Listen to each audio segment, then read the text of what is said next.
Et si je te disais que l'histoire du premier homme dans l'espace n'est pas aussi claire qu'on nous l'a racontée? Aujourd'hui, nous explorons les secrets, rumeurs et théories qui entourent Yuri Gagarin, de sa mort mystérieuse au dossier classifié qui continue de susciter des questions. Numéro 21, la mort du cosmonaute. La version officielle affirme qu'un accident d'avion lors d'un vol d'entraînement est responsable, mais il existe une théorie bien plus intéressante. Selon cette théorie, Gagarin serait mort après que son avion a perdu le contrôle à la suite d'une rencontre avec un ovni. Cette version fait référence à un enregistrement des derniers mots de Gagarin, capté sur un magnétophone. Cette bande a longtemps été considérée comme perdue. Cependant, si l'on en croit certaines sources, les derniers mots de Gagarin seraient « Que vois-je? Est-ce que je rêvais? Ou mes yeux étaient-ils ensorcelés ?» Le vaisseau extraterrestre était probablement assez beau et n'a pas repoussé Yuri par son apparence. Au contraire, il l'a attiré par son mystère et sa singularité. L'auteur de cette photo affirme qu'il s'agit d'un cliché pris en secret depuis une grotte secrète, qui montrerait soi-disant des scientifiques près d'un objet non identifié ressemblant à un vaisseau spatial extraterrestre. Pourrait-il s'agir d'une photo de la zone 51 ou simplement d'infos? Qu'en pensez-vous? Un astronaute et chercheur américain de la NASA, Laura Chiao, qui a séjourné plus de 6 mois à la Station spatiale internationale, a raconté au public un cas inhabituel survenu alors qu'il était en orbite. Selon lui, lorsqu'il a dû retourner dans l'espace extérieur, il a remarqué un objet volant non identifié qui ressemblait à une tique renversée. Les lumières de cet étrange objet ont illuminé l'ISS, même à une grande distance, sur le côté, puis il a disparu de la vue. Selon les suppositions de ceux qui étaient de service à la station à ce moment-là, ils auraient rencontré des extraterrestres qui les observaient. En général, le fait que des extraterrestres nous observent n'est ni unique ni nouveau. Numéro 20, Edwin Buzz Aldrin. Il a raconté que, lors du vol d'Apollo 11, les astronautes ont clairement vu un objet volant qui accompagnait leur vaisseau. L'équipage a signalé à la Terre la rencontre avec l'OVNI, mais la direction de la NASA aurait décidé de ne pas publier cette information. Il faut admettre que, lorsqu'on entend ces histoires de la part d'un passant quelconque, il est difficile d'y croire. Mais quand ce sont de véritables astronautes qui te racontent presque la même chose, cela fait réfléchir. En fait, les rencontres humaines avec des objets volants non identifiés n'ont jamais été rares. Dans les années 1990, nous avons rencontré des formes de vie extraterrestres qui ont tenté de nous contacter ou simplement de nous surveiller.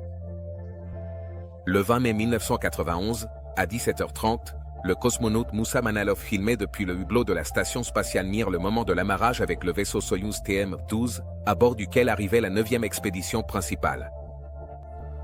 Tout se passait bien, sans surprise, lorsque soudain les passagers ont remarqué près d'eux un objet étrange, voire effrayant, en forme de cigare. Il se trouvait à une distance de 100 mètres. Manirov a essayé de zoomer pour obtenir une image plus nette, mais bientôt l'OVNI s'est éloigné du lieu de rendez-vous et a disparu. Au début, les cosmonautes ont pensé qu'il pouvait s'agir d'une partie de leur structure, mais il n'y avait rien qui aurait pu se détacher. Aucun débris spatial n'a non plus été observé à leur portée. Numéro 19, Ivan Wagner. Et voici un autre cas mystérieux que la communauté scientifique n'arrive toujours pas à expliquer. L'histoire est arrivée à un cosmonaute à bord de la Station spatiale internationale, l'ISS. Ivan Wagner filmait comme à son habitude lorsque, soudain, il a remarqué quelque chose d'étrange sur l'enregistrement. Il s'agissait de 5 objets volant côte à côte, très rapides et agiles à la fois. Au début, l'homme a pensé qu'il s'agissait de météorites ou d'un type de satellite, mais une réponse sans équivoque est vite arrivée du centre sur Terre, nous ne savons pas ce que cela pourrait être. Il s'avère qu'en raison de la vitesse et de la trajectoire de vol, ces objets non identifiés ne ressemblaient à rien de connu par l'humanité. Il se pourrait donc bien qu'il s'agisse d'une autre rencontre extraterrestre. Une fois de plus, la Station spatiale internationale est, une fois de plus, quelque chose d'étrange et de mystérieux filmé depuis son bord. Cette fois-ci, l'histoire s'est déroulée en 2020. Les caméras ont accidentellement capté un objet à la silhouette difficile à identifier qui accompagnait littéralement la station. Sur la vidéo, il s'est approché de l'ISS pendant environ 15 minutes à peu près à la même vitesse, 7,7 km par seconde. Ensuite, il s'est brusquement élevé et a disparu du champ de vision de la caméra. Il existe une théorie selon laquelle il s'agirait d'une création humaine, un développement militaire innovant d'un des pays, qui aurait été filmé accidentellement. Mais, d'un autre côté, mène-t-on vraiment des expériences de façon aussi irréfléchie? Il me semble que même si quelque chose de ce genre existait, cela serait testé dans le plus grand secret, en respectant toutes les règles de confidentialité. Dans ce cas, on dirait que le sujet voulait se faire remarquer ou qu'il n'en avait tout simplement rien à faire. Numéro 18, curieux. Les données des journaux de bord des astronautes restent généralement cachées au public, mais dans ce cas, elles ont tout de même fini par arriver sur Internet. Les gens y voyaient les rapports de la pilote cosmonaute Valentina Tereshkova, et tout aurait pu s'arrêter là. Mais quelque chose dans ces mêmes rapports a surpris même les plus sceptiques de notre planète. Tereshkova a écrit « Peur, 14h20 ». Horizon, 20 degrés au-dessus de l'horizon. Étoile brillante, brillante. Faisceau Vega, se déplaçant rapidement. J'ajoute une illustration et, à côté, Tereshkova a dessiné un objet rond intéressant, divisé en deux parties, avec un hublot ou une sorte de source lumineuse sur la partie supérieure. Selon les experts, les cosmonautes étaient tenus d'enregistrer de manière strictement documentaire absolument toutes leurs observations, les situations anormales, les écarts par rapport à la norme dans le fonctionnement des appareils, les changements dans leur état de santé, etc. Cela suggère qu'il n'est pas improbable que Valentina y ait écrit une fantaisie ou un cauchemar. Les caméras n'ont rien enregistré à ce moment-là, mais personnellement, je crois les paroles de la cosmonaute affirmant qu'il y avait des extraterrestres qui volaient à proximité à ce moment-là. Nous avons d'ailleurs une ressemblance curieuse. Cette information n'a pas été divulguée aussi officiellement que les données du magazine, mais la rumeur a tout de même circulé parmi les cosmonautes selon laquelle ce même ovni se dirigeait vers Mars. Et alors tu me demandes, bon, où est le problème? Tout simplement, il est parti vers Mars. Qu'est-ce que cela signifie pour nous? Cependant, si tu approfondis l'histoire et lis les récits d'autres cosmonautes et astronautes, tout s'emboîte. Il existe la théorie selon laquelle il y a eu autrefois de la vie sur Mars, mais que cette même vie a été détruite par une explosion nucléaire. Incroyable. Mais les scientifiques ont même avancé leur propre théorie. Apparemment, deux civilisations y auraient coexisté simultanément, et elles auraient appris à se cacher des gens. Numéro 17. Les cosmonautes Ekaterina, Alexei et Ivan. Je vais maintenant vous raconter une histoire inhabituelle qui est arrivée à 3 cosmonautes soviétiques. Les avis à ce sujet sont partagés. Certains y croient sans réserve. D'autres, au contraire, considèrent cela comme un pur non-sens, alors j'attends vos commentaires à ce sujet. Les cosmonautes Ekaterina, Alexei et Ivan ont passé leur mission à la Station spatiale internationale. Ils avaient déjà admiré à de nombreuses reprises l'incroyable beauté de l'espace. Cependant, cette fois-ci était particulière. Au cours de leur vol, alors qu'ils observaient la Terre à travers les hublots, une image incroyable est soudainement apparue devant leurs yeux. Cette énorme silhouette flottait dans l'espace, à seulement quelques mètres de la station. Leur silhouette était translucide et semblait avoir des ailes d'ange. Les cosmonautes furent stupéfaits par une telle vision et ne pouvaient détacher leur regard de ces êtres mystérieux. Les anges étaient emplis de bonté et leur visage affichait un sourire authentique, jamais vu sur des visages humains. C'était un sourire de ravissement absolu, inaccessible aux humains. Ekaterina, Alexei et Ivan ne purent contenir leur étonnement et leur admiration. Ils se rendirent compte qu'ils étaient témoins de l'existence de formes de vie supérieures à l'humanité. Malheureusement, le spectacle magique ne dura pas longtemps. Les anges se dissipèrent lentement dans l'espace et disparurent bientôt complètement. Après cela, les croix ressentirent une profonde perte dans leur âme. Ils comprirent qu'ils venaient de vivre un événement unique et irrépétible, et qu'ils ne pourraient plus jamais partager ce moment avec qui que ce soit. Après tout, ils avaient été les seuls témoins des anges dans l'espace. Numéro 16. Observation depuis l'espace. Pensez-vous qu'il soit possible, depuis l'espace, de voir quelque chose d'étonnant sur Terre? Ou bien la distance est-elle trop grande? Jusqu'à présent, j'étais absolument certain que, depuis une telle hauteur, il était impossible de distinguer quoi que ce soit de solide, seulement les contours de notre magnifique planète et rien d'autre. Cependant, un groupe d'astronautes a un avis différent à ce sujet. Ils sont convaincus d'avoir vu personnellement, depuis une grande hauteur, un homme géant ou une créature similaire. Cette théorie paraît farfelue, car si cet homme avait été vu depuis l'espace, il aurait aussi dû être aperçu par des gens ordinaires, mais je n'ai jamais entendu une telle histoire dans les actualités. Mais, attendez un instant. Il s'est avéré qu'il y avait aussi des témoins oculaires sur Terre. Il s'agissait d'habitants d'une localité en Mongolie. Ils ont décrit le monstre exactement de la même manière que les astronautes, qui à ce moment-là étaient hors de leur portée. Mais comment se fait-il que le même objet ait été vu par des personnes aussi éloignées les unes des autres? Il y a une explication. Elle n'est peut-être pas exacte, peut-être même fictive à certains égards, mais elle est vraie. Selon cette théorie, il s'agirait d'énergie noire ou de matière noire. L'énergie noire est un type d'énergie hypothétique. Elle a été introduite en physique pour expliquer pourquoi l'univers s'étend à un rythme accéléré si l'on décompose l'univers en énergie de masse. Selon l'Observatoire spatial, environ 68% est constitué d'énergie noire, 27% de matière noire et seulement 5% de matière observable.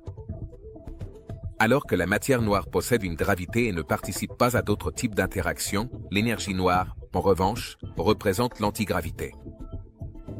Au lieu d'attirer, elle repousse. La matière, quant à elle, regroupe les étoiles en galaxies et, grâce à la gravité, empêche leur dispersion. Mais ce n'est pas le plus intéressant. On dit que, puisqu'elle nous est invisible, nous ne pouvons pas connaître toutes les propriétés d'un matériau donné. Et il y a bien plus que ce que nous pensons. Par exemple, cela peut considérablement améliorer notre vision, ouvrir le troisième œil, nous faire voir des choses, etc. En essence, c'est une amélioration significative pour tout être dans l'univers qui perdure dans le temps. Numéro 15, effet de présence. Dans le cas des astronautes, ils ont simplement été affectés par cette énergie noire et ont vu ce qu'ils n'auraient pas pu voir sans son aide. D'ailleurs, ce n'était pas le seul cas où des personnes ont ressenti quelque chose d'étrange. Le professeur Karl Butysov, candidat en sciences physiques et mathématiques, a raconté comment un cosmonaute russe lui avait confié qu'en orbite, il se produisait parfois un effet de présence. C'est comme si quelqu'un d'invisible observait la personne avec un regard profond, puis on entend un murmure subconscient avec des mots tels que « Je suis arrivé trop tôt et par erreur. Fais-moi confiance, car je suis ton ancêtre. Mon fils, tu ne devrais pas être ici. Retourne sur Terre. Ne viole pas les lois du Créateur. » Selon le cosmonaute qui a raconté cette histoire, à un certain moment, il a même perdu son apparence convenable et s'est transformé en un animal spirituel capable de se libérer de tout ce qu'il accumulait en lui. Pendant de nombreuses années après la visite de cet être inconnu, l'homme s'est senti bien mieux, comme s'il s'était libéré de son esprit et qu'il était désormais libre. Soit le cosmonaute était tombé sous l'influence de l'esprit d'être supérieur, soit il était entré en contact avec l'énergie sombre. Après tout, si l'on y réfléchit, la vision parfaite, la conscience de sa propre existence et un changement d'apparence semblent incroyablement géniaux, mais en même temps impossibles pour de simples mortels. Je ne pense pas que les cosmonautes aient eu des problèmes mentaux pendant le vol, ni qu'ils aient tout inventé. Après tout, même une fois revenus sur Terre, ces personnes ont passé plus d'un test et les ont tous réussi avec succès. Numéro 14, la zone 51. On parle beaucoup d'OVNI, mais ils sont rarement corroborés. Internet regorge d'histoires de personnes inconnues que personne ne connaît. Heureusement pour tous les ufologues, ce n'a pas toujours été le cas. À un moment donné, Bob Lazar est apparu, un scientifique américain qui a affirmé avoir été directement impliqué dans des expériences secrètes dans la mystérieuse zone 51. Selon le scientifique, il est titulaire d'une maîtrise en physique du Massachusetts Institute of Technology et d'une maîtrise en technologie de l'Université de technologie de Californie. Mais lorsque Bob Lazar a commencé à informer le public des avancées secrètes liées aux ovnis, les journalistes curieux ont décidé d'enquêter sur Bob lui-même. Il s'est avéré qu'aucun diplômé portant ce nom n'existait dans aucune université. Personne n'avait entendu parler de lui. Il semble que l'histoire de cet homme pourrait s'arrêter là, qu'il ne s'agit que d'un imposteur de plus dont personne ne sait rien. Mais de nouveaux détails ont alors émergé. D'abord, l'un des étudiants interrogés a déclaré qu'il se souvenait d'un étudiant portant ce nom et ce prénom. Ensuite, le deuxième, Le troisième et le quatrième ancien élève ont fait de même pour s'assurer qu'ils parlaient bien de la même personne. La description approximative donnée par chacun a été utile. Il s'est avéré que Bob Lazar avait bel et bien. Il avait bien étudié là où il disait l'avoir fait, mais alors, pourquoi avait-on caché les informations le concernant? De toute évidence, quelqu'un avait un grand intérêt à effacer tout le passé de Bob et à lui donner un anonymat total. Vous ne pensez pas que cela aurait pu être fait par les employés de la zone 51, qui est un endroit très secret? Ces similitudes n'ont pas suffi aux gens, alors ils ont demandé à Laser de se soumettre à un test au détecteur de mensonges. L'homme a passé plusieurs tests à la fois et n'en a raté aucun. Je pense qu'après autant de tests, on peut encore croire Bob. Il leur a raconté que, quelque part, dans une installation fermée, on travaillait sur un vaisseau spatial extraterrestre qui fonctionnait grâce à une substance obtenue auprès d'extraterrestres. Cependant, le plus étonnant les attendait. Numéro 13, enlèvement. Ensuite, après une série de déclarations alarmantes, Bob a disparu. Il avait disparu depuis 4 ans. Tout le monde pensait que le gouvernement l'avait éliminé pour qu'il ne dise rien d'inutile. Mais ce n'était pas le cas. Selon Laser lui-même, il a été enlevé par des extraterrestres. Ils l'ont emmené sur leur planète natale, à des années-lumière de la Terre. Les extraterrestres lui ont montré comment ils vivent, ce qu'ils font et pourquoi les humains sont si importants pour eux. Il s'avère que ces êtres peuvent influencer nos cerveaux afin de les anesthésier.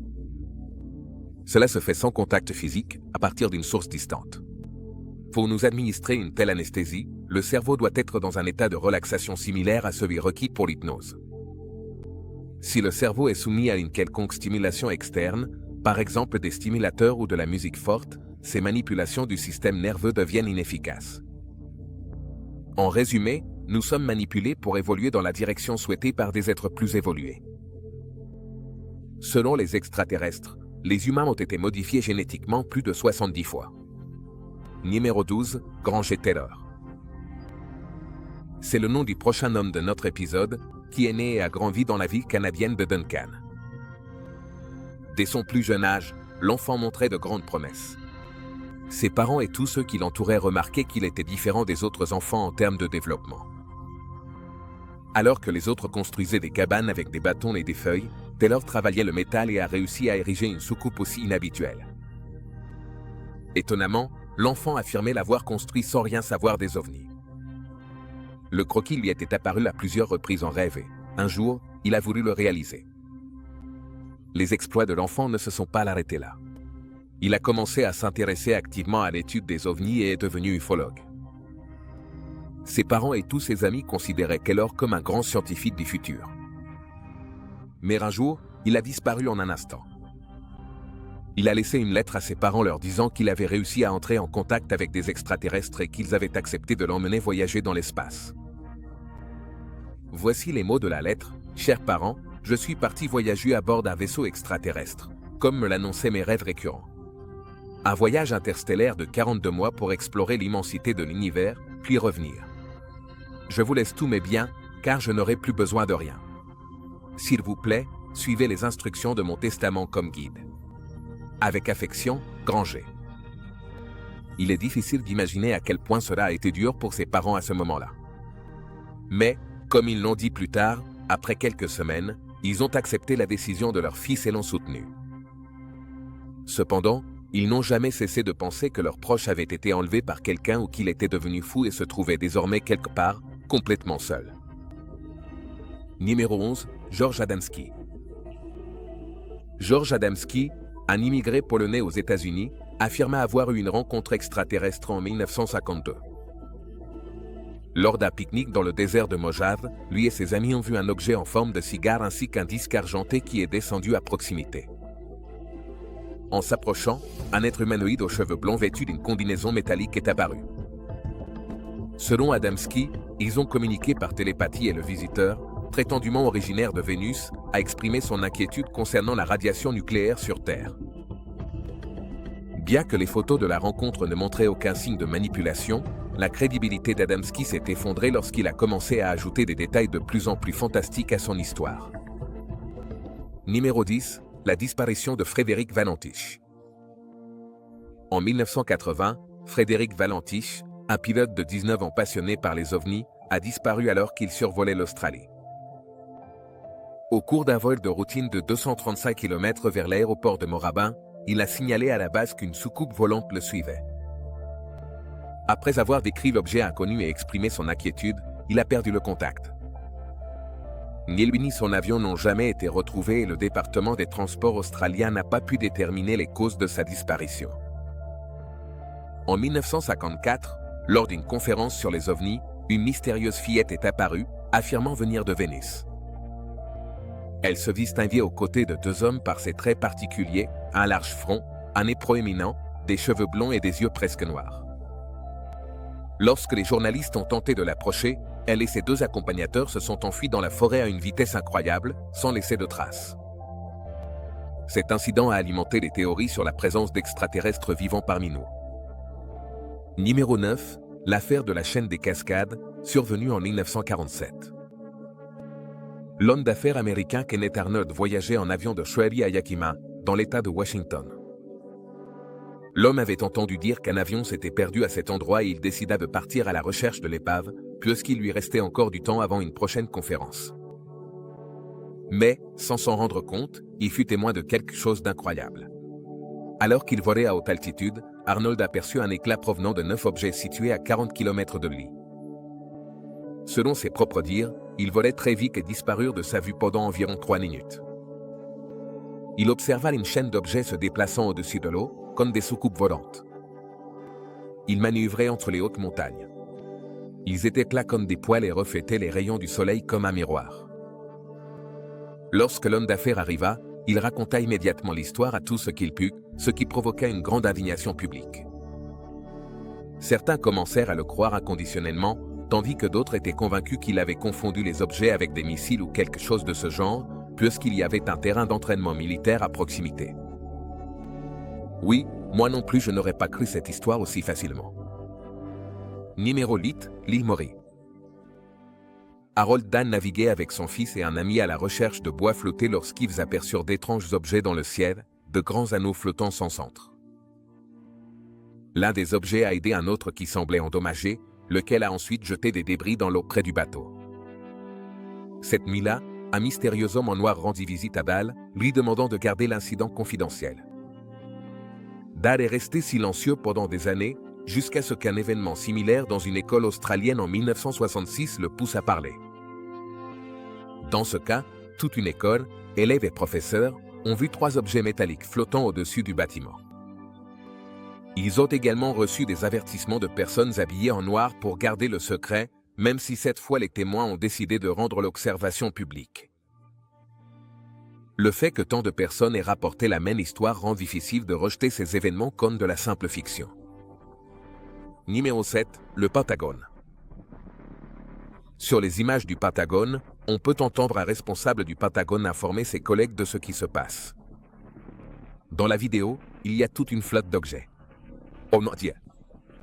Il vaut à contre-vent. La vitesse du vent est de 120 nœuds. Cet enregistrement a été publié par le Pentagone en avril 2020. Selon des rapports officiels, l'objet aperçu par les employés était un objet volant non identifié. Les vidéos ont été enregistrées en 2004 et 2015, mais n'ont été publiées que plus tard, lorsqu'on a estimé que c'était sans danger.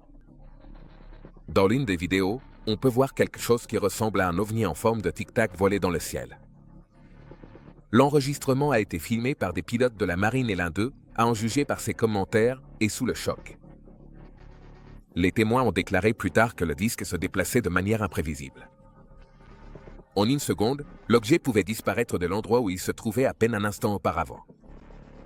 Après une étude minutieuse de la vidéo, on a découvert que l'objet se déplaçait rapidement, non seulement dans l'espace aérien, mais aussi à travers l'atmosphère terrestre. À ce jour, c'est tout ce qui a été découvert.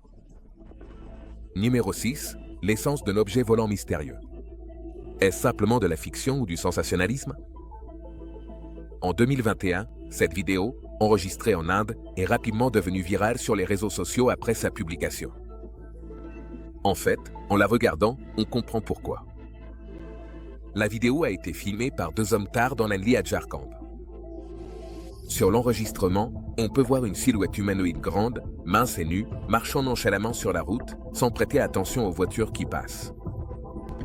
La vidéo s'est rapidement popularisée sur Internet et a même été reprise par plusieurs agences de presse et médias internationaux. Tous ont unanimement affirmé que la silhouette humanoïde était un extraterrestre et qu'il s'agissait de la preuve définitive que nous ne sommes pas seuls dans l'univers. Bien sûr, certains étaient d'accord avec cette grande supposition, tandis que d'autres se montraient sceptiques. Fait curieux, les auteurs de la vidéo ont affirmé qu'il ne s'agissait pas d'un extraterrestre, mais d'une femme née qui aurait pu avoir besoin d'aide. Bref, voici un cas où la réalité semble bien plus étrange que la fiction. Selon toi, qui était cette étrange silhouette? Numéro 5. OVNI capté par la caméra. L'État américain du Montana est un endroit idéal pour vivre.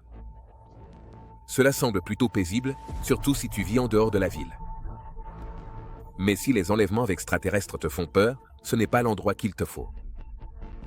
Cet État est célèbre pour les cas les plus fréquents d'objets extraterrestres filmés, et la zone où l'activité spatiale suspecte est la plus intense s'appelle Redgate. Pendant des décennies, Redgate a été le centre des observations d'OVNI dans le Montana. Cela est confirmé par de nombreux témoins, ainsi que par des rapports faisant état de divers objets et lumières dans le ciel. Donald Browne a vécu une expérience paranormale lorsqu'il a installé une caméra dans la région de Redgate en 2019. La photo prise par sa caméra montrait l'image d'une créature qui ressemblait à un fantôme ou à une personne. Cependant, elle avait des proportions corporelles assez étranges, une tête grosse et bulbeuse ainsi que des membres excessivement longs. Numéro 4. Soucoupe volante à l'aéroport. Le 6 novembre 2006, 12 employés de l'aéroport international O'Hare de Chicago ont été témoins d'un engin volant en forme de soucoupe à proximité de l'aéroport. Plusieurs autres personnes se trouvant à l'extérieur de l'aéroport à ce moment-là ont également vu l'objet suspect. Cela s'est produit vers 16h15, heure locale. Les témoins rapportent que l'OVNI est resté dans le ciel environ 5 minutes avant de s'élever rapidement.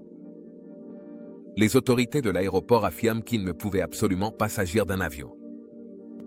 L'objet était de couleur gris foncé et on estime qu'il mesurait entre 1,8 et 7,3 mètres de diamètre. Il a également été noté que l'étrange objet ne tournait pas dans le ciel, mais flottait simplement. Numéro 3. Le crâne étrangement déformé. Le crâne étrangement déformé d'une créature inconnue appelée la fille des étoiles. La découverte a été faite en 1930 par une fillette dans d'anciennes mines abandonnées. Non seulement le crâne a été retrouvé, mais aussi les restes osseux qui se trouvaient à côté. Étonnamment, le reste du squelette appartient à une femme tout à fait ordinaire. De nombreux experts pensent que le crâne du squelette serait le résultat d'un croisement entre un humain et un extraterrestre, et que l'autre squelette retrouvé à ses côtés pourrait en réalité être celui de la mère humaine de l'extraterrestre. Bien sûr, des tests ADN auraient pu confirmer la validité d'une telle hypothèse, mais les analyses effectuées ont démontré que les crânes n'avaient aucun lien de parenté entre eux. Il a également été prouvé que la mère de la fille des étoiles était bel et bien humaine. Le père n'a pas pu être identifié, si bien que l'origine du mystérieux crâne demeure un mystère. Numéro 2. Menace extraterrestre. Bien qu'il existe de nombreux témoignages documentés d'observations d'OVNI, ce cas se distingue car il représente une menace potentielle. Le 21 février 2021, le vol 2292 d'American Airlines reliant Cincinnati à Phoenix a signalé quelque chose d'alarmant. À 10 900 mètres d'altitude, le pilote a contacté le contrôle au sol. « Avez-vous un objet ici en haut?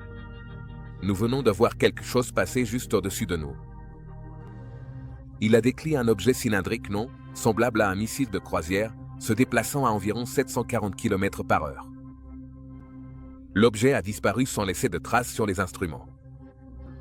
L'expert en aviation, Tim McMillan, a enquêté sur l'affaire, mais le FBI s'est contenté de confirmer qu'il était au courant de l'incident, sans fournir plus de détails.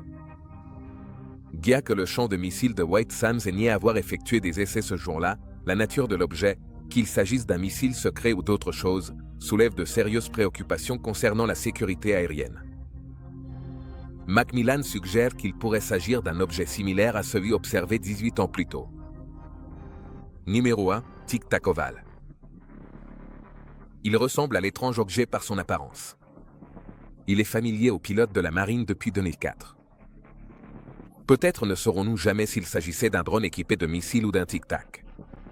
L'enquête se poursuit, mais pour l'instant, la plupart des experts pensent qu'il s'agissait d'une véritable observation d'OVNI. OVNI au-dessus de la France. L'année dernière, une vague de signalements d'OVNI a envahi Internet en France. Des témoins d'un objet non identifié ont été retrouvés dans cette ville du pays. Tout s'est passé le 9 novembre 2021. Au moins 10 personnes ont vu de leurs propres yeux l'étrange objet lumineux. Certains ont même filmé la scène. Selon les témoins oculaires, quelque chose se déplaçait le long de la côte de la mer Méditerranée. Il a pris une vitesse énorme et a volé de manière assez brusque et peu naturelle. Les experts n'ont pas réussi à identifier l'objet sur la vidéo et le service météorologique n'a pas non plus fourni d'explication. Sa vitesse et sa trajectoire ont permis d'écarter l'hypothèse d'un ballon-sonde, d'un avion ou d'un satellite. On se retrouve dans la prochaine vidéo.